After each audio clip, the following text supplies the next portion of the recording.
Alors nous prenons rapidement nos Bibles.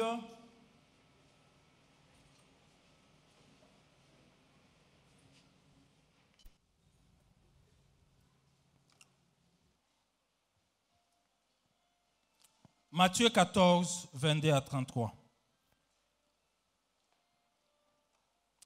Matthieu 14, 22 à 33.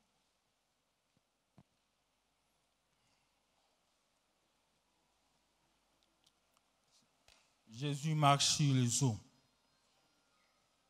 J'ai lu au nom du Seigneur. Aussitôt après, il obligea les disciples à monter dans la barque et à passer avant lui de l'autre côté pendant qu'il renverrait la foule. Quand il lui renvoyait, il monta sur la montagne pour prier à l'écart, et comme le soir était venu, il était là seul. La barque, déjà au milieu de la mer, était bâtie par le flot, car le vent était contraire. À la 4e veille de la nuit, Jésus alla vers eux, marcha sur la mer. Quand les disciples les virent marcher sur la mer, ils furent troublés et dirent, c'est un fantôme. Et dans leur frayeur, ils poussèrent des cris. Jésus leur dit aussitôt, rassurez-vous, c'est moi. N'ayez pas peur. Pierre lui répondit, Seigneur, si c'est toi, ordonne que j'aille vers toi sur les eaux.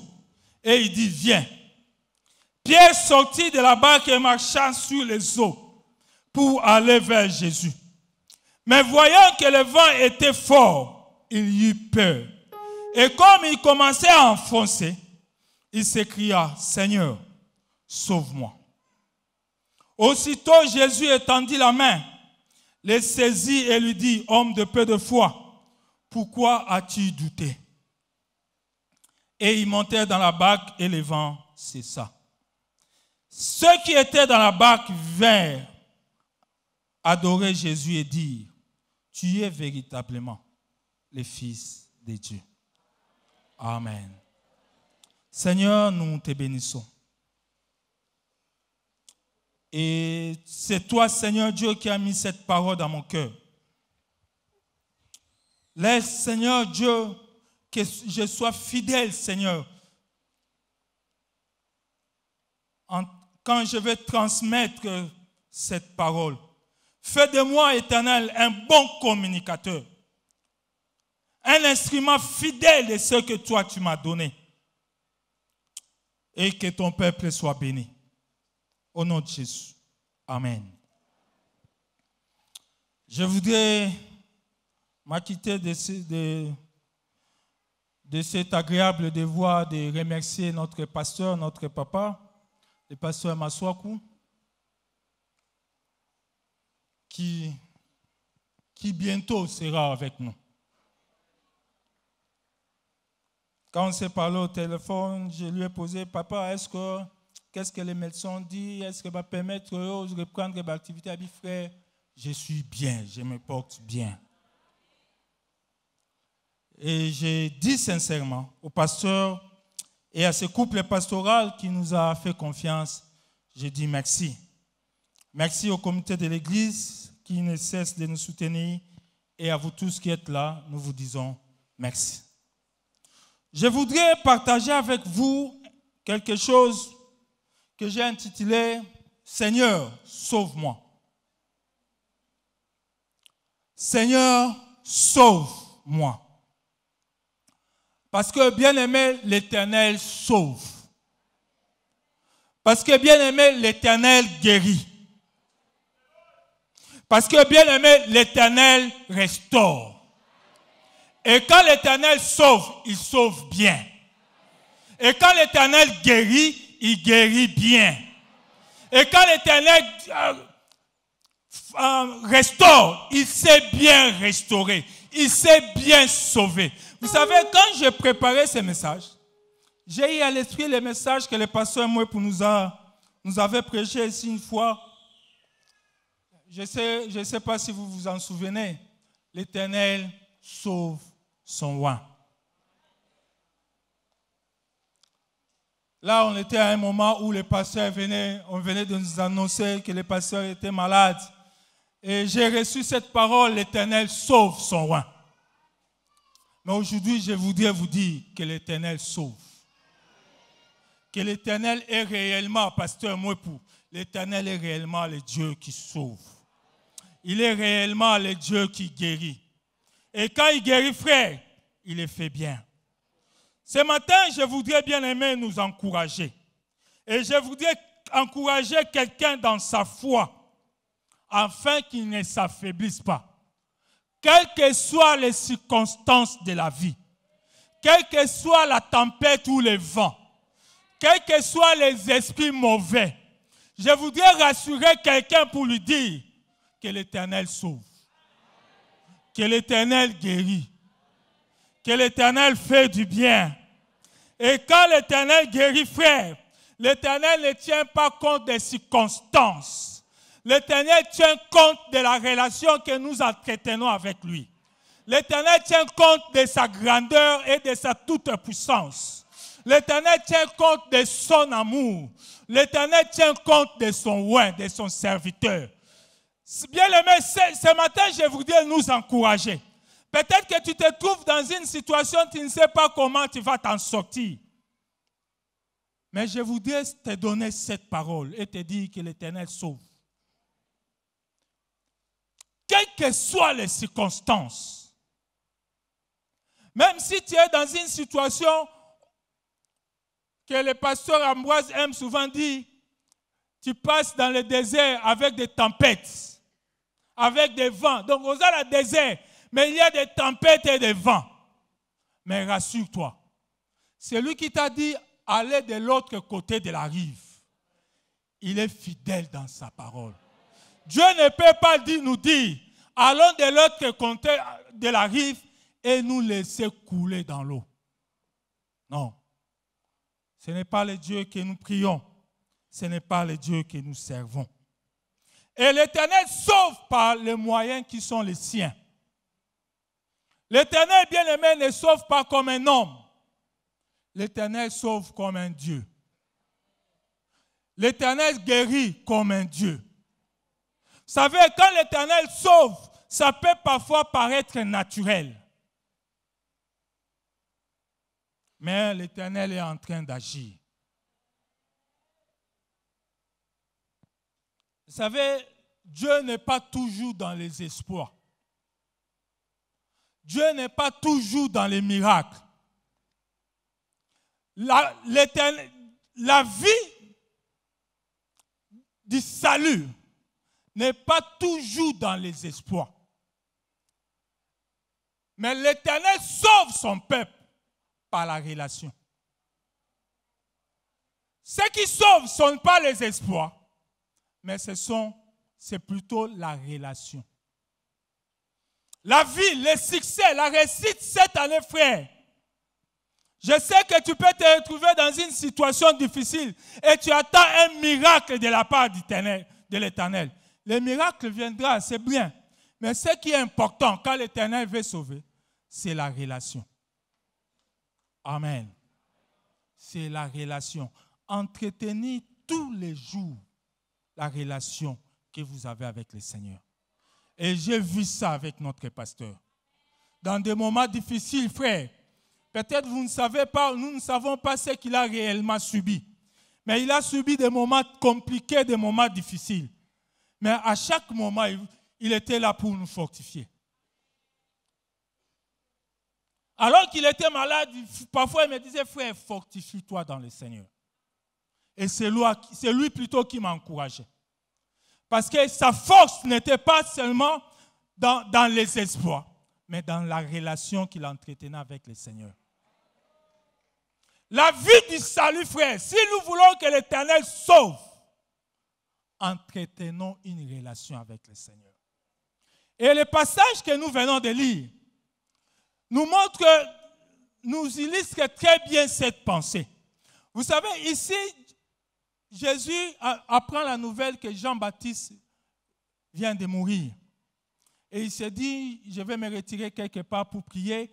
Et quand il se retire, la foule le suit. Il enseigne et à la fin, il accomplit un miracle de la multiplication du pain. Et quand vous lisez le livre dans Marc 6, vous allez voir que la Bible dit, il voulait faire de lui un roi. Marc 6 ou Jean 6.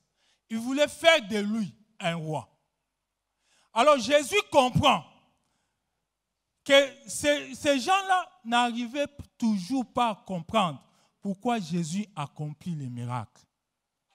Jésus n'accomplit pas les miracles pour nous communiquer une foi qui s'arrête à une foi des miracles. Jésus accomplit des miracles pour nous amener à une vie de relation. Moi, je crois aux miracles. J'aspire aux miracles. Mais les miracles qui sont liés dans la relation que j'entretiens avec Jésus. Il y a des bien-aimés qui sont à la recherche des miracles, au point même de perdre leur relation avec Jésus. Combien de gens ont perdu des relations? Les pasteurs pouvaient perdre cette relation intime avec le Seigneur dans la recherche des miracles. Vous savez, quand on est dans des situations aussi compliquées, on vous propose toujours des choses. Je me souviens un jour, ma fille qui faisait beaucoup de crises d'asthme. Parfois, on devait se réveiller à 1h du matin. On sent comme si elle allait partir. On sent qu'elle n'arrivait plus à respirer. Alors, une fois, ma mère m'a dit, je connais quelqu'un, pasteur de la KDC, qui guérit avec naturellement. Vous savez, quand vous êtes dans des situations compliquées, vous pouvez accepter ça. Et j'ai accepté. Ce pasteur-là est venu, et puis papa, ils ont poussé ceux qui ont dit, ceux qui ont dit, papa, ils ont problème, c'est ça. Abandio, tu as poussière. Et puis, quand je vais mettre la poussière, il faut que tu dises quelque chose. Et c'est là, c'est dangereux. Là, ce n'est plus la poussière qui guérit, mais c'est la parole qui guérit. Là, tu veux m'envoyer dans une autre chose. Oh, t'es papa, ils ont passé à KDC. Oui, ils ont passé à KDC, mais ce que tu veux me faire faire, ce n'est pas de la Bible. Tu veux m'éloigner de ma relation avec Dieu. Vous savez, on peut être tenté d'accepter parce qu'on voudrait que sa fille soit guérie. Mais ce qui est important, ce n'est pas les miracles que Dieu peut faire, mais c'est la relation que nous entretenons avec le Seigneur. Et Jésus comprend que ses disciples ne comprennent pas. Quand vous lisez Marc, la Bible dit, ils n'avaient pas compris les miracles de la multiplication de pain. Alors Jésus va les enseigner dans la mer. Jésus les envoie dans la mer. Et lui, il se retire pour prier. Et quand ils arrivent, ils commencent à ramer. Ils arrivent au beau milieu de la mer. Il était à la 4e veille de la nuit, c'est-à-dire entre 3h et 6h du matin. Les vents commencent à souffler. La tempête arrive. Ils étaient venus de l'est, ils allaient vers l'ouest. Il y a eu un vent contraire. Ils ont commencé à ramer difficilement. Jésus a créé une situation pour les faire comprendre que la vie n'est pas seulement dans les espoirs, que la guérison n'est pas seulement dans les espoirs, que la guérison est dans la relation. Bien aimé, je voudrais bien vraiment, si vous pouvez m'écouter ce matin. Beaucoup cherchent des miracles, Pierre cherchait des miracles. Jésus va les amener en pleine tempête pour leur apprendre l'importance de la relation. Amen. Ce passage, c'est en fait un enseignement que Jésus donne. Cela nous enseigne que Jésus est au-delà et au-dessus de toutes nos difficultés, au-dessus de toutes nos inquiétudes, au-dessus de toutes nos peurs. Il nous enseigne, bien-aimés, que la foi en Dieu, c'est une foi qui accepte l'accompagnement de la présence de Dieu et non seulement des espoirs. même si ses espoirs c'est marcher sur l'eau. Combien ne voudraient pas marcher sur l'eau? Combien ne voudraient pas vivre les miracles de la multiplication de pain? Mais ce que Jésus voudrait enseigner, c'est entretenir une relation. Le vrai miracle vient de la relation. Amen. Nous allons ce matin partager 3 choses. Le premier point, je l'ai intitulé « Rassurez-vous, c'est moi ». Le deuxième point, « Si c'est toi » ou la foi des espoirs. Si c'est toi ou la foi des espoirs. Le troisième point, « Seigneur, sauve-moi » ou la foi relation. Amen. Rassurez-vous, c'est moi. Vous savez, frère, la première chose que Christ nous donne à ceux qui sont troublés, c'est sa parole. Le salut vient par la parole.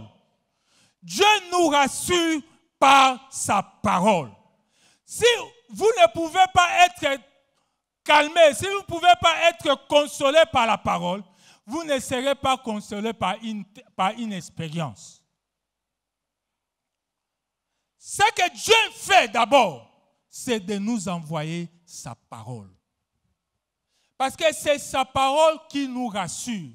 Ces disciples étaient en bon milieu, en plein désarroi. Ils ne savaient pas comment ils vont faire. Ils n'arrivaient même plus à ramer parce que le vent était contraire. Et au-delà de la tempête, au-delà du vent, au-delà de la nuit, il s'est ajouté une difficulté spirituelle. Ils ont vu Jésus, qu'ils ne reconnaissaient pas, marcher sur l'eau. Et ils se sont dit, c'est un esprit. Vous savez, ils avaient la croyance de l'époque qui croyait que les esprits sortaient de la mer. Vous savez, vous êtes en pleine tempête. Vous voyez quelqu'un commencer à marcher sur la mer. Les disciples ont oublié les miracles de partage, de la multiplication de pain. Vous savez, les miracles sans relation te fera oublier un jour le Seigneur. C'est un fantôme. Ce n'est pas un fantôme, c'est Jésus qui vient. Mais comme ils avaient oublié, parce que tout ce qu'ils retenaient, c'était les miracles. C'est un fantôme. Au-delà des difficultés, au-delà de la tempête, au-delà du vent contraire, s'ajoute une autre difficulté. Et pas la moindre, une difficulté spirituelle. Un fantôme surgit. Waouh!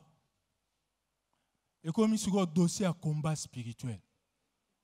Un fantôme surgit. C'est un fantôme.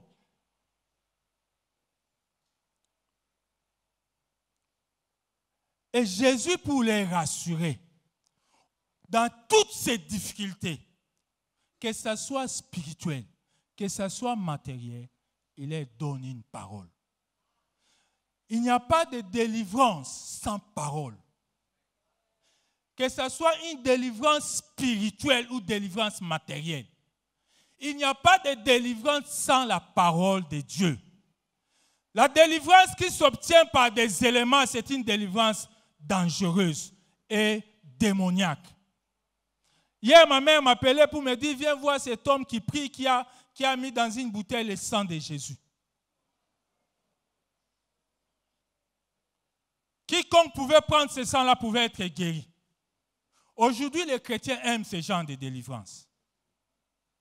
Des délivrances matérielles, où il n'y a pas la parole de Dieu. Rien ne peut expliquer que ça, c'est le sang de Jésus. Mais parce qu'un homme se tient debout pour dire que c'est le sang de Jésus, et on croit. Sans parole. Jésus commence, bien aimé, à leur donner sa parole.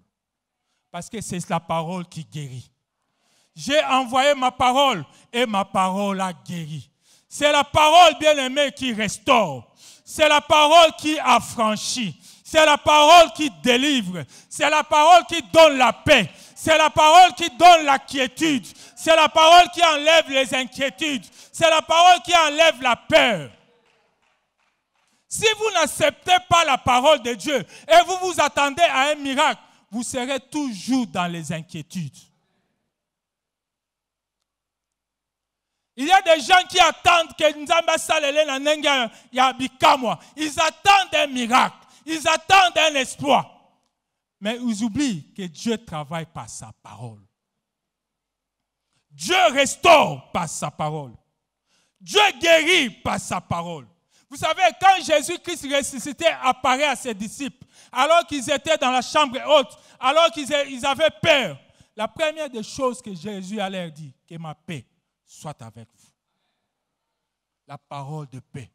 Dieu rassure par sa parole.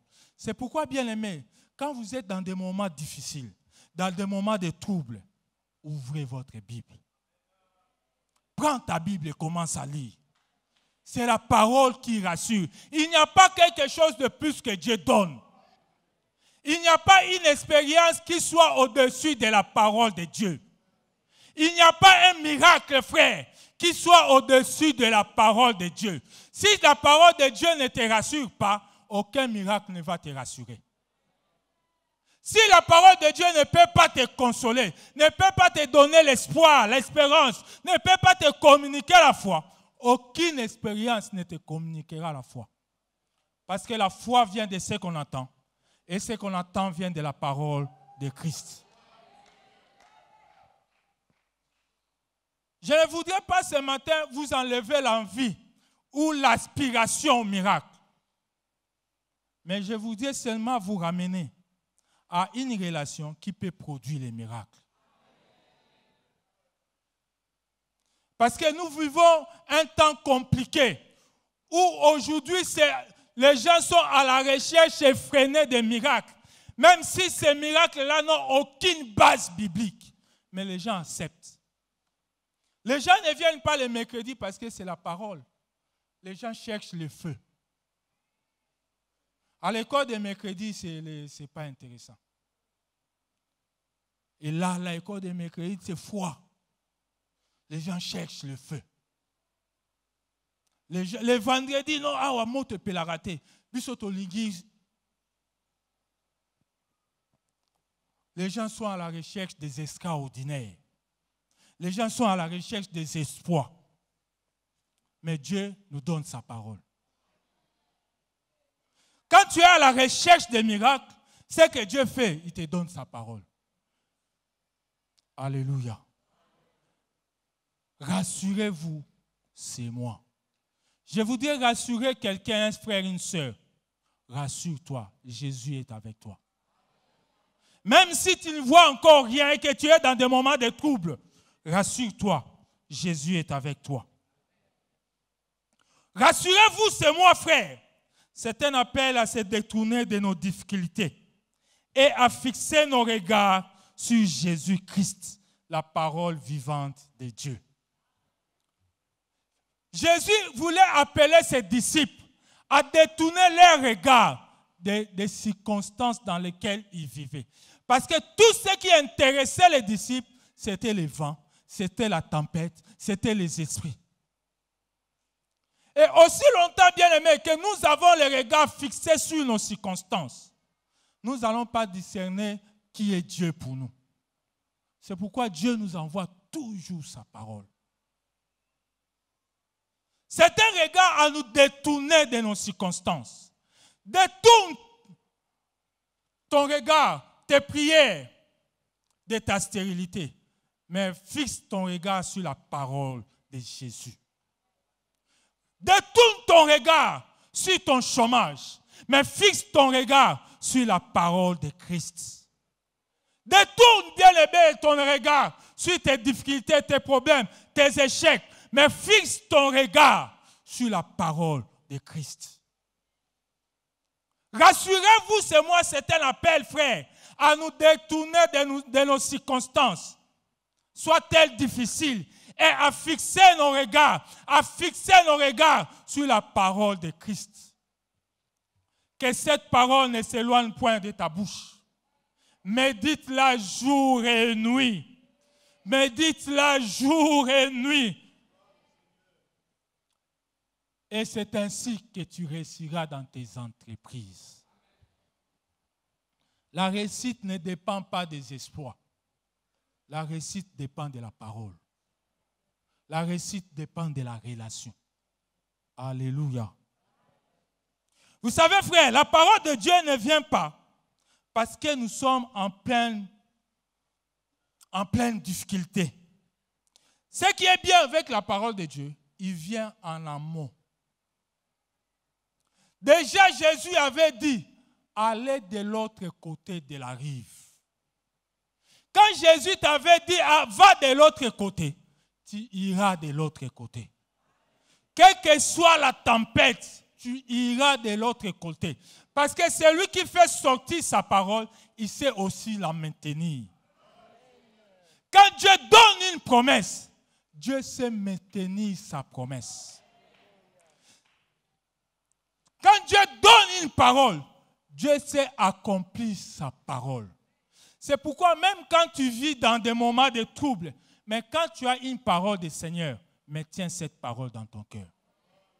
Même quand tu vois vraiment que la barque commence à vouloir chavirer, maintiens cette parole dans le cœur. L'Éternel m'avait dit que j'irai de l'autre côté de la rive. Et à la tempête, et à les esprits méchants, et à les esprits, je ne sais, de la forêt, des eaux, et à ceux qui nient. Comme l'Éternel m'avait dit, j'arriverai. La parole de Dieu ne vient pas nous trouver dans les situations difficiles. La parole de Dieu nous précède. La parole de Dieu vient avant que toi tu sois dans les difficultés. La parole de Dieu vient avant que toi tu sois dans des problèmes. Et quand tu sais cette parole, le Seigneur viendra te soutenir afin que cette parole s'accomplisse dans ta vie. Parce que celui qui donne la parole, il est fidèle. Alléluia. La parole de Dieu, frère, c'est une puissance qui devait amener les disciples de l'autre côté de la rive, quelles que soient les difficultés. La parole de Dieu nous révèle l'identité de Jésus. Quand Jésus se présente devant ses disciples en désarroi, il dit, c'est moi. C'est-à-dire, moi, je suis. Il révèle son identité. La parole de Dieu, frère, nous révèle qui est Jésus par rapport à nous. Il révèle qu'il est l'Éternel, le Jéhovah. Le Jéhovah qui guérit. Le Jéhovah qui bénit. L'Éternel qui guérit, frère. La parole de Dieu, frère, nous révèle l'identité de Jésus. Même quand tu es dans des moments troubles, quand tu lis la parole de Dieu, tu peux voir que c'est lui qui donne. Il est El Shaddai, le Dieu de toute suffisance. Et cela te remonte le moral. Cela fortifie ta foi. La parole, Jésus commence par sa parole à leur révéler son identité. Rassurez-vous, ce n'est pas un esprit méchant. Ce n'est pas un esprit qui sort de la mer, mais c'est moi. Moi, je suis. Il se révèle comme l'Éternel, le Jéhovah qui s'est révélé à Moïse. Et l'Éternel, c'est le nom que Dieu donne en relation avec l'homme. Quelle que soit ta difficulté, n'oublie pas, frère, que l'Éternel est avec toi. Que l'Éternel marche avec toi. Que l'Éternel est ton soutien et ta force. La parole de Dieu enlève toute incertitude, toute incrédulité sur la personne de Jésus et fait éclater la manifestation de sa toute-puissance. La parole de Dieu communique la foi. C'est sur base de cette parole que Pierre dira, si c'est toi, ordonne. Sur base de la parole de Dieu. Si c'est toi, ordonne. Et c'est notre deuxième point. Si c'est toi, où la foi exploite.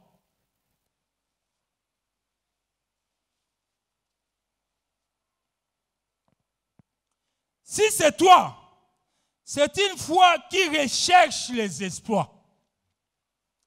La Bible dit, Jésus leur avait dit d'aller de l'autre côté de la rive. Mais quand Pierre voit Jésus marcher sur l'eau, Pierre dit, moi aussi je peux expérimenter ça. Moi aussi je vais vivre ces miracles. Pierre oublie que Jésus avait dit aller de l'autre côté. Si c'est toi, c'est la foi qui recherche les exploits. Nga pena vivre bikamo. Nga penzamba sale la ngai. C'est bien. C'est une foi, frère, qui recherche l'admiration des autres. Bani nga pe ba comprendre que nga pena za n'importe qui. Moi aussi, je marche sur l'eau. Bien aimé, le problème ici n'était pas de marcher sur l'eau. Le problème, c'était de calmer la tempête et d'aller de l'autre côté. Vous savez, frère, quand vous commencez à rechercher les exploits, vous allez oublier les objectifs. Quand vous êtes à la recherche des miracles, vous allez oublier les objectifs. Parce que Jésus venait du côté d'où les disciples étaient venus pour aller de l'autre côté. Mais Pierre demande, ordonne que je vienne. Pierre veut aller dans l'autre sens. Alléluia. Pierre, je n'ai pas dit, viens vers moi. Allons de l'autre côté de la rive. Mais parce qu'on veut chercher des espoirs. Pierre, Seigneur, ordonne que moi aussi je marche. Moi aussi je marche. Il y a des bien-aimés qui ont raté leur bénédiction parce qu'ils étaient à la recherche des espoirs. Il veut avoir un homme canon, un homme qui vraiment, un homme qui a tout, qui a une voiture, qui a une maison, un homme bien bâti. Il est à la recherche d'un espoir. Il n'est pas à la recherche. Quand vous écoutez sa foi, c'est la foi espoir. Que tu vas vivre en aïe. Ça va te détourner de tes objectifs. Ça va te détourner de ta destination. Beaucoup de frères, parce qu'ils veulent un travail pour lequel tu vas témoigner. Ah, ils recherchent, ils prient pour ça. C'est bien. Mais fais attention que cela ne te détourne pas de ta destination. Nous allons de l'autre côté de la rive. Si tu veux marcher sur l'eau, marche en allant de l'autre côté de la rive. Ne viens pas vers Jésus, parce que Jésus va de l'autre côté de la rive. Frère, la recherche des espoirs te fera perdre tes objectifs. Et beaucoup ont perdu leurs objectifs parce qu'ils sont à la recherche des choses espoirs, des choses qui attirent l'admiration des gens, les choses qui attirent les témoignages des autres. Yo vraiment aux Nzambé. C'est bien. Mais est-ce que tu es dans la destination? Pierre avait oublié que Dieu leur avait dit, allez de l'autre côté. Mais parce qu'il veut vivre un espoir.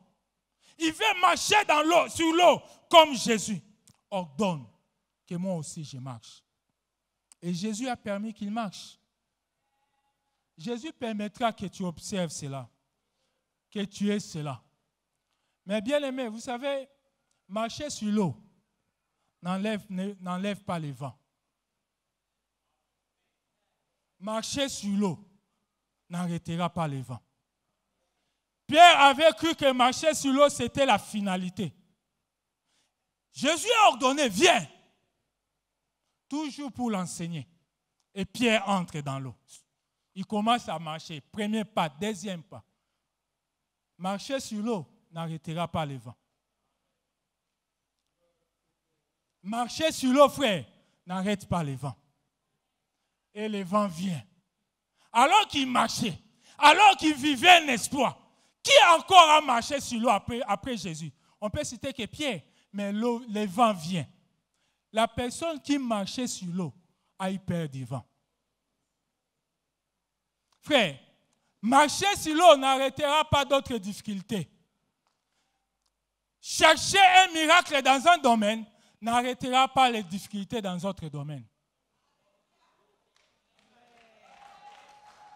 Quand tu es là à la recherche effrénée d'un miracle, sache que tu vas obtenir ce miracle. Mais il y a d'autres difficultés viendront. Marcher sur l'eau n'arrêtera pas le vent. Pierre a commencé à marcher. Le vent est venu. Jésus a permis que ce soit un vent violent. Un vent fort. La personne qui marchait sur l'eau a commencé à douter. Il a commencé à crier, sauve-moi. Marche, Pierre. Marche sur l'eau. Tu as l'opportunité aujourd'hui de marcher sur l'eau. Marche. Seigneur, sauve-moi. Mais Jésus est bon. Si c'était un homme, il disait marche.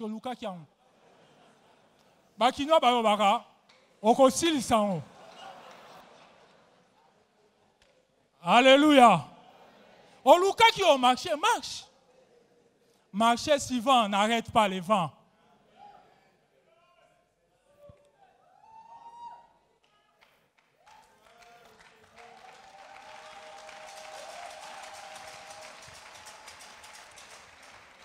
Parce que ce que Jésus recherchait auprès de Pierre, ce n'était pas un exploit du moi, mais une soumission du moi à la volonté de Dieu.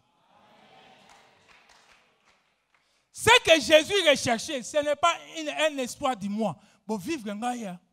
Non, il cherchait une soumission du moi à la volonté de Dieu.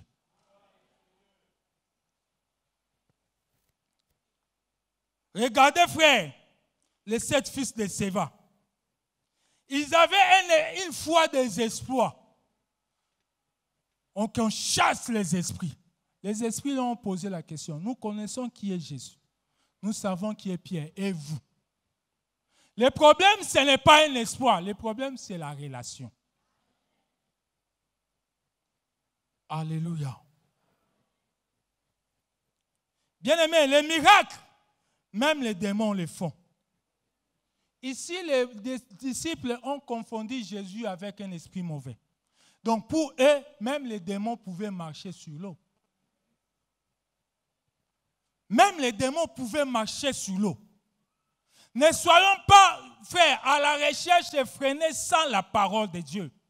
Église, la Trinité, soyons une église mature. Soyons une église renforcée par la parole de Dieu. Que les prédications de ces temps derniers ne vous troublent point, frère. Dieu ne recherche pas les espoirs du moi. Dieu recherche une soumission du moi à la volonté de Dieu.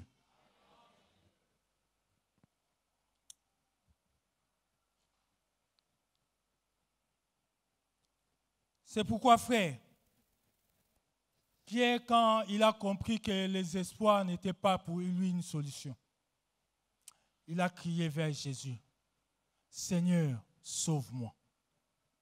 Seigneur, sauve-moi. L'espoir n'a pas marché. Maintenant, j'ai besoin d'une relation. » Et c'est cela notre troisième point. Seigneur, sauve-moi, ou la foi relation. Seigneur, sauve-moi, c'est un cri qui ne recherche pas un espoir, mais une personne. Seigneur, sauve-moi, c'est un cri qui ne recherche pas un espoir, mais ça recherche une personne. Ça recherche une relation. C'est un cri qui établit une relation entre celui qui est en train de couler et celui qui doit sauver.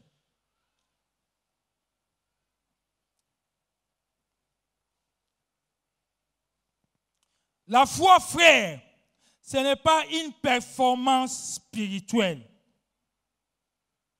La foi, frère, ce n'est pas une performance spirituelle. Mais la foi, c'est une relation permanente et vivante avec Christ. La foi, ce n'est pas une performance. La foi, c'est une relation. Aujourd'hui, les gens ont oublié que la foi, c'était une relation, au point de rechercher des espoirs. La foi, je voudrais que vous souligniez ça. La foi, ce n'est pas une performance spirituelle. La foi, c'est une relation permanente. Amen. Vous savez, frère, la foi-relation permet un contact avec Jésus. La foi-relation permet un contact. Quand Pierre a crié « Sauve-moi », tout de suite après, Jésus a étendu sa main et il a saisi par les mains. La foi-relation permet un contact avec Jésus. Comme cette femme qui se disait, si je puis seulement toucher les pans de sa robe, si j'entre dans une relation avec lui, je serai guéri. La foi-relation, frère, établit un contact. Celui qui est dans une foi-relation avec Jésus peut toucher Jésus et Jésus peut le toucher. La foi-relation, ce n'est pas une foi lointaine, c'est une foi rapprochée avec Jésus. C'est une foi de contact. On a une possibilité dans la foi-relation de toucher Jésus. Et que Jésus nous touche. Vous savez, quand je lisais ce passage, je me suis dit, est-ce qu'on peut commencer à enfoncer? Est-ce que la Bible a bien écrit? La Bible dit, Pierre a commencé à enfoncer. Est-ce qu'on peut commencer à s'enfoncer dans l'eau? On commence ou on s'enfonce directement? Est-ce qu'on peut commencer, j'ai commencé à m'enfoncer? On s'enfonce. Mais vous savez, quand vous êtes dans des difficultés, Dieu ne vous laissera pas. Dieu permettra que vous commenciez, que vous ne vous enfonciez pas. La foi-relation. Fait en sorte que Jésus fasse une grâce pour vous. La nature fait en sorte que vous coulez directement. Celui qui est dans l'eau ne commence pas à couler. On va voir qu'il a déjà coulé. Mais Dieu est bon. Dieu, dans sa miséricorde, il n'a pas permis que Pierre coule. Et Dieu ne permettra pas que vous coulez. Osaka, tu as seulement commencé à couler, mais tu n'as pas coulé. Il y a possibilité que tu sois sauvé. Il y a possibilité que tu sois guéri. Il y a possibilité que tu sois restauré. Tu as seulement commencé à couler. Mais Dieu ne permettra pas que tu coules. La foi-relation ne te permettra pas que tu coules. Parce qu'il y a toujours une grâce, ce qu'on appelle aux enseignements, une grâce prévenante. Bon, il y a un enseignement. Je ne vais pas expliquer ça ici. C'est une grâce prévenante. Deuxième cycle. Amen. Excusez-moi, j'ai été encadré pendant 13 ans.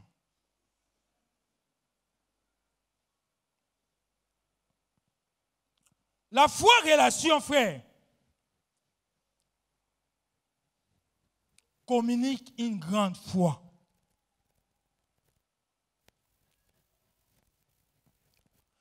L'homme de grande foi n'est pas celui qui fait des exploits spirituels, mais celui qui entretient avec Jésus-Christ une relation solide. Parce que le mot foi en hébreu a la pensée de la solidité.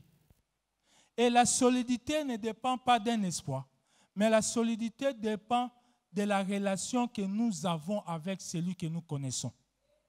Quand nous disons que nous avons une grande foi, c'est-à-dire notre relation avec Jésus-Christ est solide. Une grande foi, c'est lié non pas à un espoir, mais à une relation. J'ai une foi solide, j'ai une grande foi, donc ma relation avec Jésus est solide. Ce n'est pas parce que j'ai marché sur l'eau que j'ai une grande foi. Jésus a dit, tu as une petite foi, malgré que tu as marché sur l'eau. Parce que la solidité de la foi ne dépend pas d'un espoir, mais de la relation. Alors, solidifions notre relation avec Jésus. Affermissons notre relation avec Jésus. Renforçons notre relation avec Jésus. Et nous serons des hommes de grande foi. La foi qui recherche la relation fait aussi des espoirs. Quand Jésus a sauvé Pierre, il a permis qu'il marche encore sur l'eau. Vous savez, la foi qui recherche la foi relation te ramènera là où tu as échoué. La foi relation, quand tu es avec Jésus, quand maintenant tu es avec Jésus, la Bible ne dit pas que le vent avait arrêté, le vent avait continué. Mais malgré le vent, ils ont quand même marché jusqu'à la barque. Et personne n'a coulé. Quand tu es avec Jésus, la foi relation te permettra de marcher là où tu as échoué. La foi relation te permettra de faire des exploits que tu n'as pas pu achever. La foi relation te permettra de faire des miracles que tu croyais impossibles. La foi relation, c'est une foi qui nous amène au miracle. Alléluia. La foi relation, c'est une foi qui nous amène au miracle. Jésus ne cherche pas une relation seulement pour que nous soyons en relation avec lui. Il cherche une relation pour nous mener à vivre de grandes choses. La foi relation nous amène à la guérison. La foi relation nous amène à la restauration.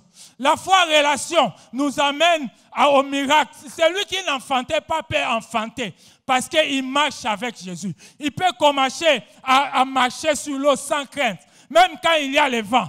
Alors qu'il n'a pas d'argent, mais il marche sur l'eau. Même ceux qui vont Ezali, tu peux marcher sur l'eau. Mais parce que tu as une relation solide avec Jésus. La foi relation, frère, approfondit notre vie d'adoration et de louange. Vous savez, les disciples ont dit, celui-ci est véritablement. Je ne sais pas pourquoi on a ajouté l'adverbe véritable. Il est véritablement le Fils de Dieu. Les gens voulaient faire de Jésus un roi sur la terre. Quand il a fait la multiplication de pain, les gens ont dit c'est un roi. Toi, tu es un roi. Mais l'objectif de Jésus n'était pas de devenir roi. Mais quand ils ont vécu une foi de relation, la révélation a changé. Ne le déclarons pas roi. Il est véritablement le Fils de Dieu. La foi relation change notre adoration. Celui qui vit dans une foi de relation, Malobessi l'a raté. Parce qu'il est à côté de celui qui le pousse tout le temps à adorer. La foi relation, frère, nous communique. La parole nous révèle l'identité de Jésus. Mais la foi relation nous fait confesser ce que Jésus est. Dans la foi relation, nous confessons, il est Jéhovah Rapha. Aujourd'hui, l'Église de la Trinité peut dire, nous avons entendu parler de toi, mais aujourd'hui, nos yeux t'ont vu. Tu es réellement l'Éternel qui guérit. Le pasteur Massoakou peut dire, j'ai longtemps prêché sur la guérison, mais aujourd'hui, mes yeux t'ont contemplé. Tu es réellement l'Éternel qui guérit. Je ne sais pas, frère, dans quelle situation vous vous trouvez, mais la foi relation peut faire sortir une révélation de la personne de Jésus. Dans cette situation que vous vous trouvez, parce que le pasteur est pour nous un signe. Ce que Dieu a fait avec le pasteur, il peut le faire avec vous. Ce que Dieu a fait avec lui, il peut le faire avec vous. Je ne sais pas dans quelle situation vous vous trouvez, mais Dieu veut établir dans cette relation que toi aussi tu confesses. Je ne sais pas ce que tu vas dire, c'est qu'il est véritablement. Mais ce matin, moi, je dis qu'il est véritablement l'Éternel qui guérit. Il est véritablement le Dieu qui sauve. Il est véritablement le Dieu qui écoute les prières. Il est véritablement le Dieu qui restaure les corps. Il est véritablement le Dieu qui délivre. Mon objectif ce matin, frère, c'était de nous amener à une foi relation et non une foi espoir. car notre victoire ou la traversée de cette année dépend d'une foi de relation. Et cette foi est basée sur la parole de Dieu. Que Dieu bénisse sa parole.